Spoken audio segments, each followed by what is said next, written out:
wabarakatuh. Perkenalkan, saya M. Abiyur Abduladi. Saya Amerika Fernandes. Saya Muhammad Rizky Ramadhani. Bella di sini kami di SD Negeri 76 Kota Bengkulu ingin mewawancarai salah satu guru olahraga yang ada di SD ini tentang PJOK inklusif. Assalamualaikum warahmatullahi wabarakatuh. Perkenalkan, nama saya Muhammad Rizky Ramadhani, MPM A1502450 dari Prodi Pendidikan Jasmani dan Kesehatan. Di sini saya akan mewawancara salah satu guru olahraga dari SD Negeri 76 Kota Bengkulu. Coba dengan Bapak sama. Perkenalkan, saya dengan Pak Andoyo selaku guru PJOK di SD Negeri 76 Kota Bengkulu. Baik, kita langsung saja ke pertanyaan wawancara.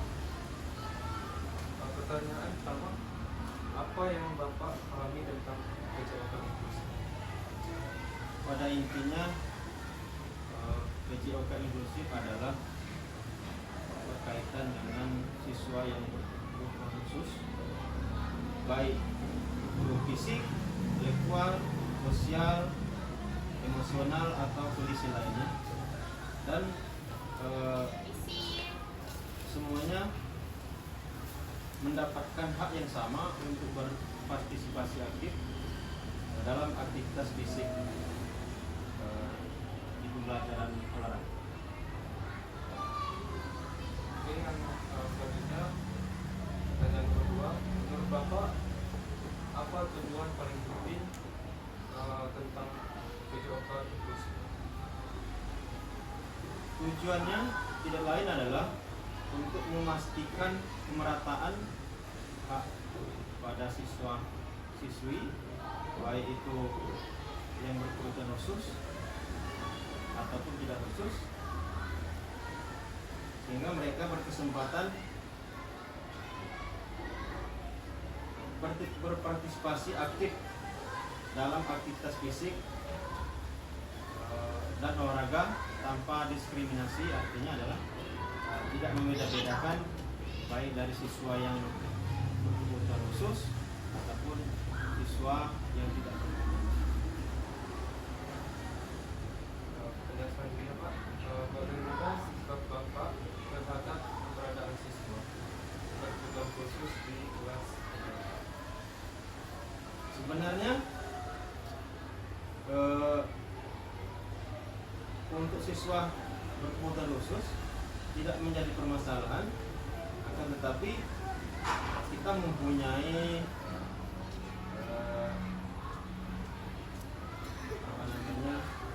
trik-trik atau cara pendekatan nah tidak mungkin sama untuk pendekatan atau cara pembelajaran siswa yang berkebutuhan khusus ataupun dengan siswa yang biasa berkebutuhan khusus. Kita harus bisa membuat anak yang berkebutuhan khusus untuk selalu tampil berpartisipasi dalam pembelajaran PJOK sehingga dia tidak merasa tersisih. Jenis kebutuhan khusus apa saja yang ada di kelas Bapak? Bermacam-macam. Ada yang terkait dengan dia mengikuti pembelajaran disabilitas misalnya kan. Ada juga yang kesulitan di aspek akademik. Ada dia yang lambat menangkap pembelajaran, siswa yang tidak fokus sehingga mereka susah mengikuti kegiatan pembelajaran dan cara berinteraksinya lambat sehingga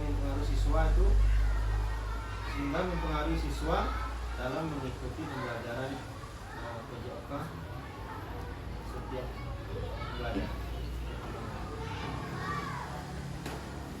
Bagaimana Bapak mengidentifikasi kemampuan, batasan, dan tujuan setiap siswa yang berkebutuhan khusus?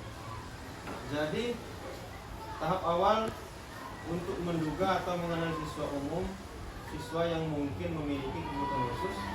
Pertama, mencatat perilaku siswa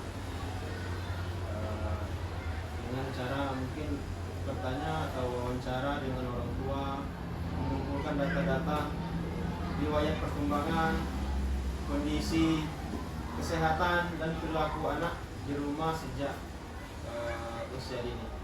Analisis data akademik, meninjau nilai hasil tes dan perkembangan belajar siswa di sekolah. Bagaimana Bapak menyesuaikan tentang rancangan pembelajaran atau agar sesuai untuk semua siswa? Yang pertama adalah mengidentifikasi hasil yang diinginkan, standar atau tujuan, lalu menunjukkan bukti pembelajaran yang dapat diterima siswa, dan terakhir rancangan pengalaman belajar sehingga nanti bisa terpenuhi kebutuhan siswa baik yang berkebutuhan khusus tersebut. Selanjutnya, bagian mana dari perencanaan yang paling sering dimodifikasi? Tujuan, materi, metode, atau penilaian? Jadi metode pembelajaran atau cara menyampaikan instruksi lebih sederhana, materi, aktivitas atau gerakan disederhanakan, penilaian lebih menekankan pada proses usaha dan perkembangan siswa daripada hasil akhir. Itu adalah rangkaian metode pembelajaran.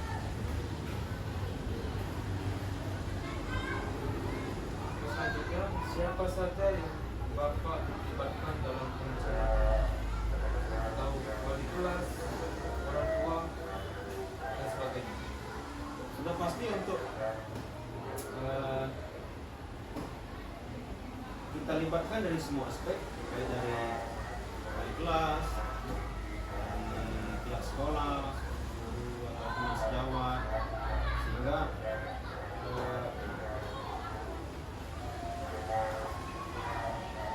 pihak sekolah juga, kepala sekolah sebagai pembentuk kebijakan sehingga tercapainya tujuan yang diinginkan. Baik, itulah wawancara dari saya. Akan dilanjutkan oleh teman saya yang juga radio di Kusuban. Oke, panggil izin wawancara Pak. Biasanya modifikasi apa yang Bapak lakukan ketika sedang mengajar di kelas? Selama saya mengajar pelajaran PJOK, hal-hal yang saya modifikasi dalam pembelajaran adalah diantaranya adalah lapangan, terus bola, ya. Jadi kenapa dimodifikasi? Karena kadang peralatan di sekolah tidak memungkinkan untuk melakukan pembelajaran atau misalnya contoh bermain bola, ya. Kalau bolanya tidak sesuai dengan yang diinginkan, maka kita modifikasi sehingga bisa berjalan pembelajaran sesuai yang diharapkan, sehingga tercapainya pembelajaran. Jadi Pak, kira-kira apa strategi yang menurut Pak Aloy efektif dalam pembelajaran video transkripsi? Prinsip, ya. Jadi menggunakan pendekatan individual, memberikan instruksi yang sederhana dan jelas, membentuk kelompok yang heterogen serta menemukan sikap saling membantu di antara siswa reguler dan siswa berkebutuhan khusus. Jadi ada beberapa pendekatan yang dilakukan, pendekatan individu, instruksi yang sederhana dan jelas, membentuk kelompok yang heterogen. Ya, nanti timbul sikap saling membantu di antara siswa. Sekarang kita masuk ke sarana prasarana ya Pak. Jadi apakah SD 76 Negeri Kota Bengkulu ini sudah memadai untuk pelaksanaan PJOK inklusi Pak? Jadi kalau sebenarnya kalau masalah sarana dan prasarana di sekolah sini di Tujuan Kota Bengkulu mungkin sudah cukup memadai. Namanya kita sekolah kedokteran dan tidak sarana dan prasarananya sudah sangat mencukupi. Kalau itu bisa berikan contoh apa sarana prasarana yang paling mendukung Bapak? Oh, di antaranya peralatan olahraga baik dari sisi misalnya bola, mungkin perlengkapan senam, baik seperti itu matras. Tadi juga peralatan olahraga bermacam-macam tangkai cabang olahraga. Walaupun tidak terlalu banyak, tapi minimal sudah mempunyai alat-alat tersebut. Kalau sarana prasarana yang menurut Bapak masih kurang dan Bapak butuhkan itu apa? Karena kondisi sekolah kita dari fasilitas yang kurang itu dari sisi mungkin peralatan lompat jauh, tapi contohnya lagi misalnya peralatan tolak peluru, itu ada yang lain-lain seperti matras, bola itu sudah memadai. Itu soal sarana prasarana. Sekarang kita masuk ke hambatan Pak. Menurut Bapak, apa hambatan terbesar Pak Handoyo dalam mengajar PJOK inklusif? Sebenarnya untuk mengajar siswa yang berkebutuhan khusus itu pasti mengalami banyak hambatan dan rintangan, karena kita kan di sekolah ini kan sekolah umum, bukan sekolah yang mengkhususkan untuk siswa yang berkebutuhan khusus. Tetapi kita menyikapi hanya kata ada siswa yang berkebutuhan khusus, kita harus memberikan layanan dan fasilitas sehingga siswa tersebut bisa mengikuti pembelajaran sesuai yang diharapkan. Tantangannya adalah bagaimana kita bisa mengidentifikasi siswa tersebut kebutuhan khususnya dari sisi mana, atau mungkin dia lemah dari segi cara dia mengikuti pembelajaran, atau memang dia disabilitasnya mungkin ada dari sisi fisiknya yang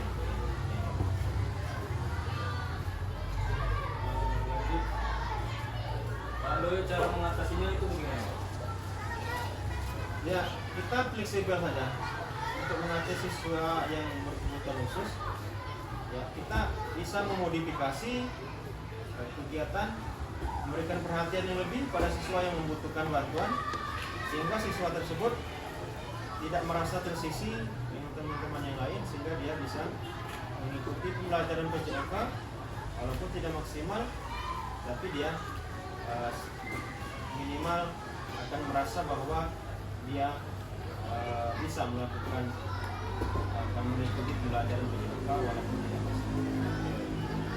Kira-kira selama Bapak mengajar, ada nggak situasi yang membuat Bapak Pak Handoyo merasa tidak siap? Selama dalam pembelajaran PJOK yang namanya seorang guru, kita dituntut kesiapannya untuk selalu sigap menghadapi siswa dalam keadaan kondisi apapun, sehingga tujuan pembelajaran dapat tercapai.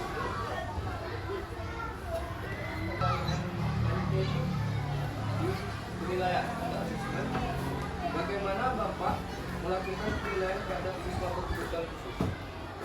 Jadi penilaian yang saya lakukan berdasarkan dari sisi perkembangan individu, partisipasi dia mengikuti pembelajaran, usahanya, dan peningkatan kemampuan, bukan hanya dari hasil akhir ataupun standar umum sehingga bisa terpenuhi nilai atau dari siswa.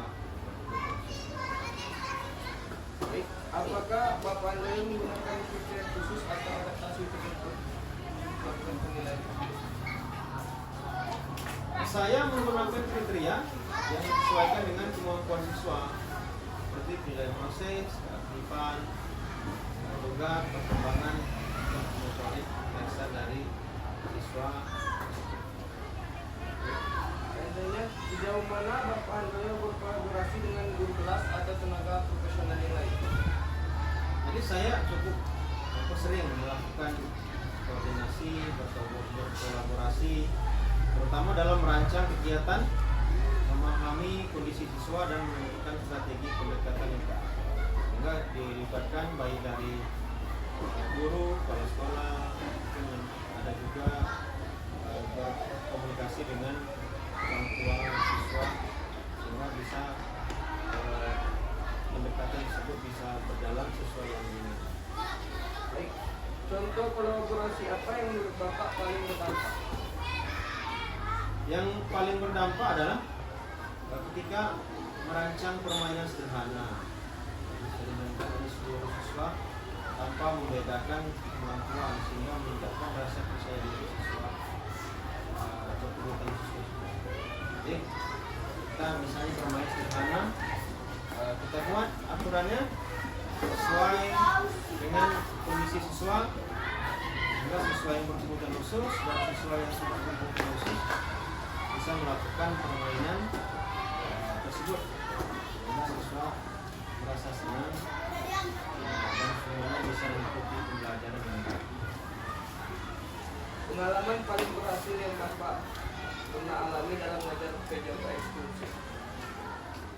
Pengalamannya adalah ketika siswa berkebutuhan khusus awalnya mulai berani mengikuti permainan dan berinteraksi dengan teman-temannya.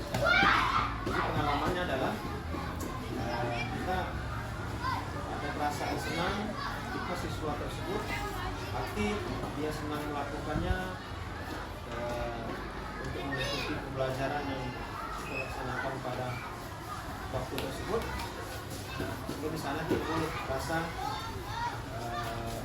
puas, senang melihat siswa yang memiliki kebutuhan khusus tersebut bisa mengikuti pembelajaran PJK yang kita lakukan pada hari sesuai dengan yang kita harapkan, sehingga tantangan yang timbul akan terasa lebih ringan dengan keberhasilan metode pelajaran yang kita lakukan. Apa yang Bapak Andrea pelajari dan perbaiki dari pengalaman tersebut? Jadi yang saya dapatkan dari pengalaman tersebut adalah perasaan senang dan bangga dengan hal-hal yang sudah kita lakukan yang membuat siswa berkebutuhan khusus lebih percaya diri. Jadi dengan adanya keberhasilan tersebut sehingga membuat kita menjadi lebih lebih giat lagi untuk melakukan pendekatan baru sehingga siswa yang berkebutuhan khusus semakin merasa percaya diri dan bisa mengikuti pembelajaran. Menurut Bapak Andrea, apa yang diperlukan untuk membuat PJK eksklusif berjalan lebih baik di sekolah Bapak? Sebenarnya perlunya perhatian dari pihak-pihak terkait, pelatihan, penambahan alat, adaptif bersama tim, sehingga dapat mendukung program inklusif di sekolah, sehingga sekolah benar-benar memperhatikan bagi siswa yang berkebutuhan khusus sampai itu. Apakah ada hal lain yang Bapak ingin tambahkan terkait pengalaman belajar? Jadi